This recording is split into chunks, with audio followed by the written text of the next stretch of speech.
اس کے علم سے کوئی بات نہیں، وہ ہر جگہ موجود ہے، ہر وقت دیکھ رہا ہے ہر چیز اس کے۔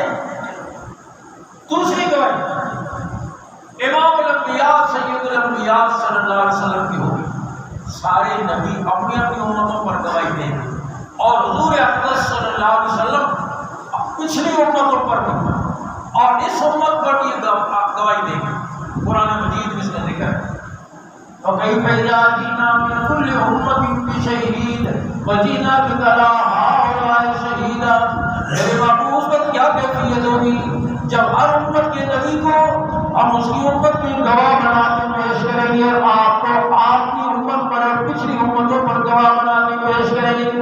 حدیث کی بات ہے، آپ صلی اللہ علیہ وسلم نے عبداللہ ابن مسعود رضی اللہ تعالیٰ عنہ جو اس امت کے بڑے فقیہ بھی ہیں، امت کے بڑے قاری بھی ہیں، آپ نے ان کی تلاوت سنی تو آپ نے فرمایا جو قرآن اس طرح پڑھنا چاہے جیسے میرے رب نے نازل کیا تو جو پڑھے جیسے ابن مسعود پڑھے۔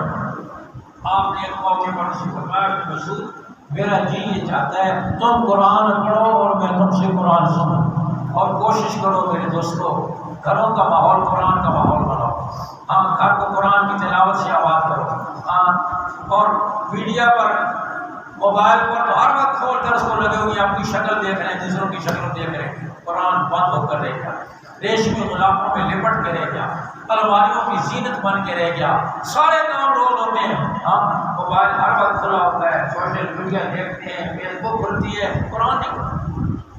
اپنے اور اپنے بچوں کا تعلق قرآن کے ساتھ جوڑو، گھروں کا ماحول قرآن کا ماحول بناؤ، اور گھر میں قرآن آئے گا تو ساری نحوستیں دور ہو جائیں گی، اور قرآن نکل جائے گا تو ساری نحوستیں اپنا ڈیرا ڈال دیں گی۔ آپ نے فرمایا ابن مسعود میرا جی یہ چاہتا ہے تم قرآن پڑھو اور میں تم سے قرآن سنوں، حضور فرمایا سنو۔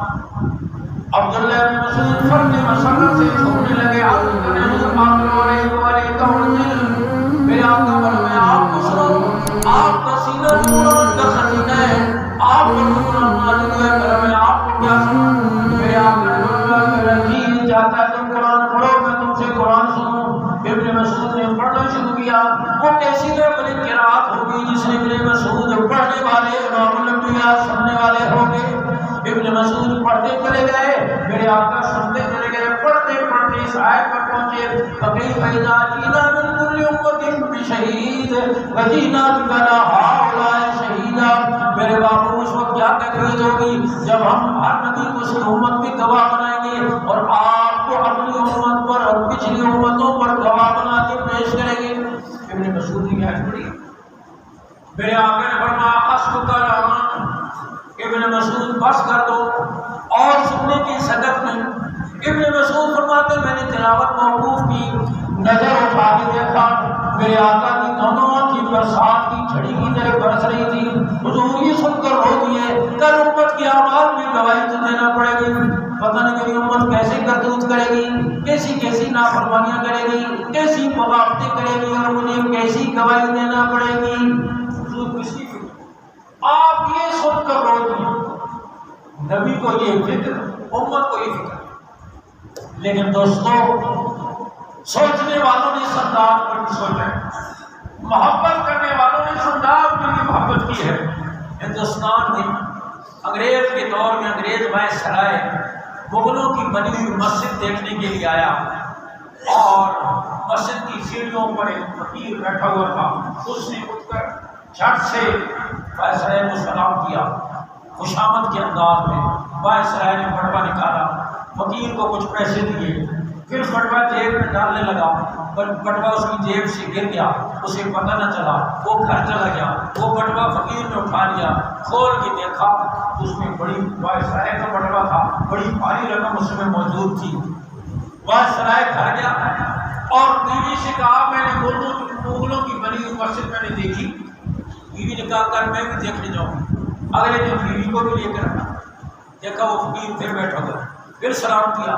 وائسرائے نے سمجھا کل کچھ دیا تھا، آج شاید کچھ لینا چاہتا ہے، پھر کچھ دینے کے لیے آگے بڑھا تو فقیر نے وہ بٹوا پیش کر دیا اور کہا یہ بٹوا کل آپ کا گر گیا۔ وائسرائے نے کھول کے دیکھا وہ بھاری رقم پوری کی پوری موجود، بھائی سہیل نے پوچھا یہ رقم آپ نے دیکھی تھی؟ کہا دیکھی تھی۔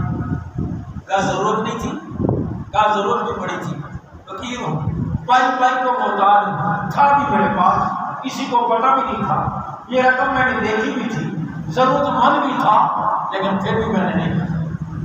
بھائی سہیل نے پوچھا کیوں نہیں؟ یہ بات میں آج کرنا چاہتا تھا۔ فقیر نے کہا تو عیسائی ہے، میں مسلمان ہوں، کل قیامت کے دن ہر آدمی اپنے نبی کے ساتھ ہوگا، تو عیسائی ہے تو عیسیٰ علیہ السلام کے ساتھ ہوگا، میں مسلمان ہوں، میں حضور صلی اللہ علیہ وسلم کے ساتھ ہوں گا۔ میں نے یہ سن کر بٹوا نہیں لیا، ایسے نہ ہو کل قیامت کے دن تو عیسیٰ علیہ السلام کے ساتھ ہو، میں محمد رسول اللہ صلی اللہ علیہ وسلم کے ساتھ ہوں، اور عیسیٰ علیہ السلام مجھے دیکھ کر میرے نبی کو گلہ دے کہ آپ کی امتی نے میرے امتی کا بٹوا چڑھا لیا تھا، اور میری وجہ سے کل میرے نبی کو گلہ سننا پڑے، شکوہ سننا پڑے، یہ سوچ کر میں نے بٹوا نہیں لیا۔